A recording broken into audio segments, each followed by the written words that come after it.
वो election commission को जो है वो होना चाहिए, जो कहीं भी कॉन्स्टिट्यूशनली जो है वो प्रावधान नहीं हो सकता। इस प्रकार के प्रावधान राज्यसभा, लोकसभा या विधानसभाओं के एंटी डिफेक्शन लॉज जो हैं उसमें भी अथॉरिटी प्रेस्क्राइब्ड है स्पीकर ऑफ द हाउस, और उनको जो है वो कभी भी जुडिशियल रिव्यू हो सकता है हाई कोर्ट में। और मुख्य रूप से जो ये कह रहे थे कि हमने अमेंडमेंट को, हमारे को टाइम नहीं मिला, ये विधानसभा के सचिवालय के रूल्स के अगेंस्ट जो है वो बात कर रहे थे।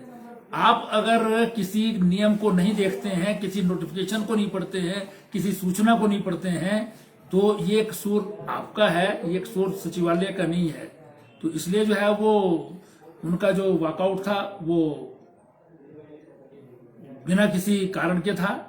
और सबसे बड़ा कारण मैं समझता हूं वो एंटी अदर बैकवर्ड क्लासेस हैं। कांग्रेस हमेशा से जो है वो डाउन ट्रोडन जो लोग हैं, दलित लोग हैं, ओबीसीज हैं, उनके खिलाफ रही है।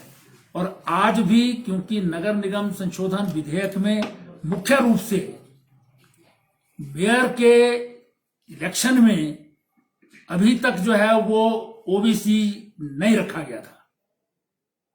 ठाकुर जयराम जी की सरकार ने पहली बार ये संशोधन विधानसभा में लाया कि अब एससी, एसटी, वीमेन के साथ साथ ओबीसी को भी अपने रोस्टर के हिसाब से जो है वो रिजर्वेशन दिया जाएगा, क्योंकि 5 जो है वो हमारी नगर निगम बन गई है।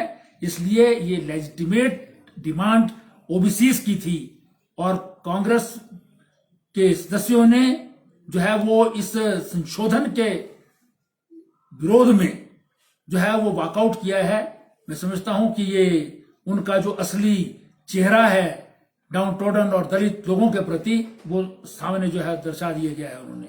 इस एक्ट में जो है बहुत ज्यादा टेक्निकल चीजें थी, कोई विशेष बात जो है ओबीसी को इंट्रोड्यूस करने के अलावा नहीं थी। इसमें डिफेक्शन है क्योंकि मांग कांग्रेस की भी है कि सिंबल के ऊपर चुनाव लड़ेंगे हम। इन्होंने ही सिंबल जो है वो खत्म किया था 2016 में, हमने उसको रिस्टोर किया है कि अब जो है वो पॉलिटिकल पार्टीज जो है रिकॉग्नाइज्ड, वो अपने सिंबल के ऊपर जो है वो चुनाव लड़ सकते हैं। ये मर्जी पॉलिटिकल पार्टी की है, वो लड़े या ना लड़े। फ्री सिंबल भी है, पॉलिटिकल पार्टी के रिजर्व सिंबल भी इसमें रहेंगे। तो इसके लिए एंटी डिफेक्शन जो लॉ है डिस्क्वालिफिकेशन में, उसका भी प्रावधान किया गया है। और वो जो पहले से डिस्क्वालिफिकेशन के प्रावधान है उसी में उसको जोड़ा गया है। जो पहले के प्रावधान है उसमें भी स्टेट गवर्नमेंट को पावर है, इसकी भी स्टेट गवर्नमेंट को पावर है। इसलिए जो है कोई विसंगति इसमें नहीं थी, कोई इसको जो है ले जाने की आवश्यकता नहीं थी।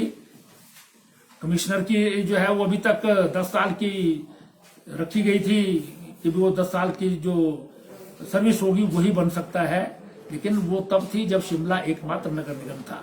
अब 5 नगर निगम बन गए हैं। 5 नगर निगम में 5 कमिश्नर बनेंगे, वहां पर असिस्टेंट कमिश्नर, ज्वाइंट कमिश्नर इस प्रकार के भी रहेंगे। इतने ज्यादा जो है ऑफिसर नहीं रहते हैं। फिर नगर निगम कोई इतने बड़े नहीं हैं जिसमें सीनियर 10 इयर्स सर्विस वाला जो है वो एडमिनिस्ट्रेटिव सर्विस का ऑफिसर रहे, इसलिए उसमें हमने थोड़ी कमी की है, ज्यादा नहीं किया हमने। फिर भी उसमें जो है क्वाइट सीनियर पर्सन जो है वो कमिश्नर लगे। इसलिए अगर आईएएस लगेगा तो 7 साल की सर्विस वाला जो होगा, और अगर बाकी सर्विसेज जो है एडमिनिस्ट्रेटिव सर्विसेज उसका कोई व्यक्ति लगेगा तो 9 साल की सर्विस वाला लगेगा। ये उसमें जो है हमने प्रावधान किया है। तो इसलिए मैं समझता हूं कि ये हिमाचल प्रदेश के ओबीसीज के पक्ष में, और जो नगर निगम 5 बनाए हैं उसमें एडमिनिस्ट्रेटिव दृष्टि से जो है वो प्रॉपर फंक्शनिंग हो सके, और साथ ही साथ जो है वो हमारी जो नगर निगम है उसमें काम की दृष्टि से जो है वो कुछ जो टेक्निकल इश्यूज थे उनका समाधान करने की जो है वो व्यवस्था हमने की है। रूल्स हम नोटिफाई कर रहे हैं, साथ ही जो कैबिनेट ने अप्रूव किए हैं और इलेक्शन कमीशन से कंसल्टेशन के बाद किए हैं, उसमें जो है वो ये सारे प्रावधान, रोस्टर का प्रावधान जो है उसमें होता है, तो वो उसमें रहेगा। और हम रोस्टर एज इट इज रख रहे हैं, जैसा रोस्टर कॉर्पोरेशन में ऑलरेडी है। सर नटशल में अगर हम बात करें तो 2-3 पॉइंट जो संशोधित हुए हैं, कौन कौन से, वो एक बार फिर आप समझा दें। ऐसा देखिए, हर एक कानून जो विधानसभा में पारित होता है, एक्ट के लिए बिल आता है, जो प्रावधान पहले से बिल में थे, एक्ट में थे, उनमें कुछ विसंगतियां थी, उनकी अमेंडमेंट की है। जैसे रूल्स में हमने प्रोविजन किया है कि पॉलिटिकल पार्टीज के सिंबल आएंगे, तो इसलिए उसमें पॉलिटिकल पार्टी को डिफाइन करना जरूरी था, वो हमने अमेंडमेंट की है। फिर उसमें हमको ये जरूरी था कि भाई पॉलिटिकल पार्टीज जब अपने सिंबल पर चुनाव लड़ रहे हैं, तो फिर लोकसभा और विधानसभा के तर्ज पर जो है वो एंटी डिफेक्शन के प्रोविजन भी उसमें डाले जाएं, वो हमने उसमें प्रोविजन जो है वो डाले हैं। फिर हमने जो है वो उसमें प्रोविजन डाला है कि मेयर के चुनाव जो है वो पूरे प्रदेश में होने वाले हैं। 5 विधानसभा में कॉर्पोरेशन हो गई हैं, 5 हो गई हैं, उनमें शिमला का रोस्टर शिमला का है, धर्मशाला का है, 3 नए कॉर्पोरेशन बने हैं। इन सब में ओबीसी नहीं था। वार्ड के काउंसलर के लिए ओबीसी प्रोविजन ऑलरेडी था, लेकिन वो 5% अगर कहीं ओबीसी की पॉपुलेशन हो तब, लेकिन मेयर के लिए नहीं था ये प्रोविजन। हमने मेयर के लिए प्रोविजन किया है कि मेयर के चुनाव में रोस्टर जो है वो रोटेशन में जाएगा। रोटेशन में SC, ST, वीमेन और ओबीसी, इनको रिजर्वेशन जो है वो मिलेगी। जनरल तो उसमें अपनी टर्म पर जो है आएगा ही आएगा।